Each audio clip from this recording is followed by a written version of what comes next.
ముస్లింలు సైన్స్లో ఏమీ చేయలేదు అని చాలామంది అంటారు. మీరు కూడా అలాగే అనుకుంటే ఈరోజు మీరు వినేది మీ ఆలోచనను మార్చేస్తుంది. ఈరోజు ప్రపంచంలో ప్రతి సంవత్సరం కోట్లాది శస్త్రచికిత్సలు జరుగుతున్నాయి.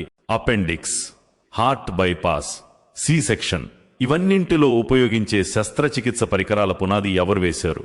బహుశా మీరు ఈ మహానుభావుని పేరు ఎప్పుడూ వెనకపోయి ఉండవచ్చు. ఆయనే అబూల్ కసిం అల్ జహరవి. 10వ శతాబ్దానికి చెందిన ఒక మహానీయ ముస్లిం శస్త్రచికిత్స నిపుణుడు. ఈరోజు ప్రపంచం ఆయనను ఫాదర్ ఆఫ్ మోడర్న్ సర్జరీ అని కూడా గౌరవంగా గుర్తిస్తుంది.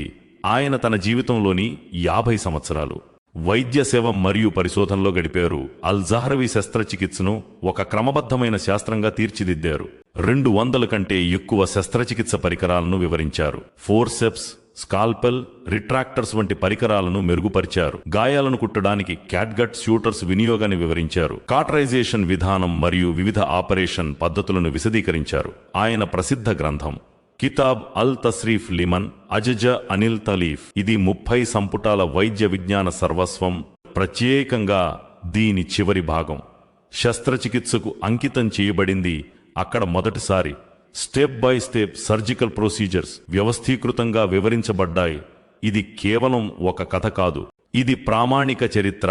ఈ గ్రంథం లాటిన్ భాషలోకి అనువదించబడింది. యూరప్ వైద్య విశ్వవిద్యాలయాలలో శతాబ్దాల పాటు బోధించబడింది. ఆధునిక శస్త్రచికిత్స చరిత్రలో ఆయన కృషికి మూలస్థానం ఇవ్వబడింది. ఈ రోజుకి వైద్య చరిత్రలో అల్ జహరవి అల్ బుకేసిస్ పేరును ఎంతో గౌరవంగా ఉచ్చరిస్తారు. అందుకే ప్రపంచవ్యాప్తంగా వైద్య చరిత్రలో ఆయనను శస్త్రచికిత్స స్థాపకులలో ఒకరిగా భావిస్తారు. ఆయనను ఆధునిక శస్త్రచికిత్స పితామహుడు మరియు శస్త్రచికిత్స పద్ధతుల మార్గదర్శి, పయోనియర్ ఆఫ్ సర్జికల్ టెక్నిక్స్ అని పిలుస్తారు. మేము ఇలా చెప్పడం లేదు ఈరోజు ఉన్న అన్ని పరికరాలు అచ్చం అవే అని. కానీ అసలు నిజమేమిటంటే ఈ పరికరాల పునాది, వాటి ఆలోచన, వాటి మూల సూత్రాలు అన్నీ అదే కాలంలో వేయబడ్డాయి. ఇది కేవలం మెడికల్ సైన్స్ మాత్రమే కాదు, ఇది ఇస్లాం మనిషికిచ్చిన ఆలోచన విధానం యొక్క ఫలితం.